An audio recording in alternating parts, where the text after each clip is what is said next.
I know I'm late, but Jinggg is back. Honestly, after he said he announced he had to go serve Singapore's 2 years national service, I wholeheartedly believed that this would be the last time we'll see Jinggg for a while.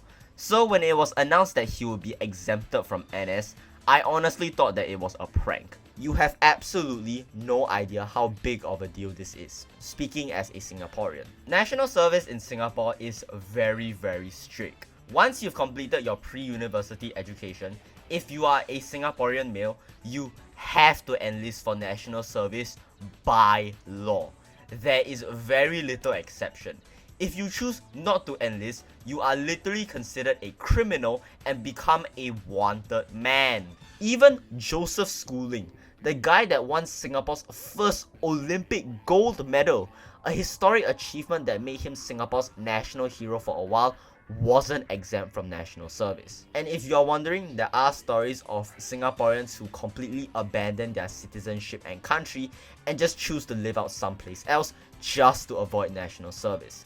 Jinggg was supposed to be serving our country's 2 years national service. Now in esports terms, that means his career was basically dead in the ground. I'm exaggerating of course, since players like Bankai, who've served national service already, are still alive and kicking.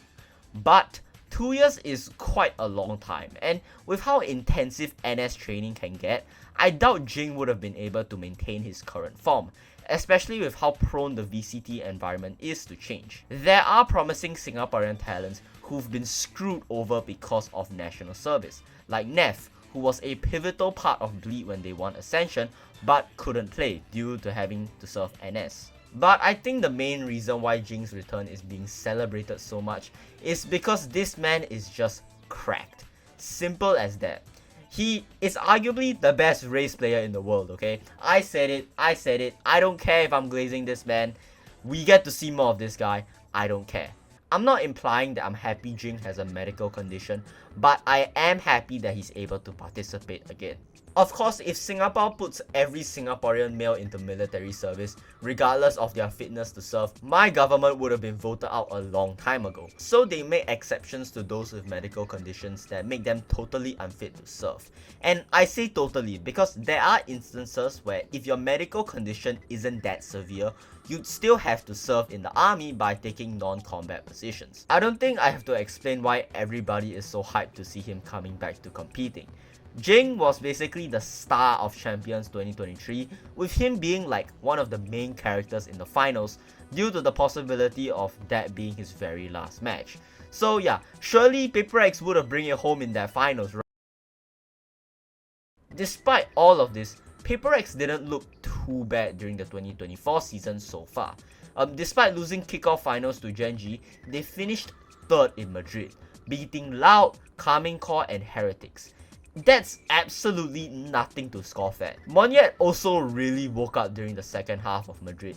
It's like Benji Fishy woke something up inside of this man. Monyet became a monster during the second half. Monyet really proved all the doubters, including me, wrong. I'm eating my words, okay? Monyet definitely is just cracked as all hell.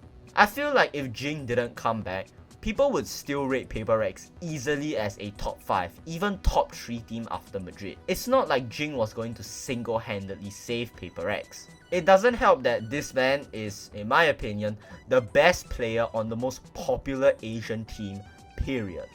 It doesn't get more clouted than that. Believe it or not, I don't think this will be the last time we'll see Monyet play on Paper X. We've seen this 6-man team work during Africa TV in the off-season, and they made it all the way to 2nd place. Okay, you could make the argument that the only reason Monyet was playing at all during the tournament instead of Jinggg was to prepare him for future matches.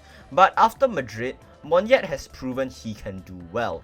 I wouldn't be surprised if, say, Jinggg was underperforming in some games, or if Omen becomes very meta, we'll see Monyet again. In conclusion, if you think Jingg's exemption is going to set some wild precedent, or that Singapore's national service is going to get more lenient, you are so incredibly wrong. In the grand scheme of things, this could happen to anybody that has the same condition that Jinggg has.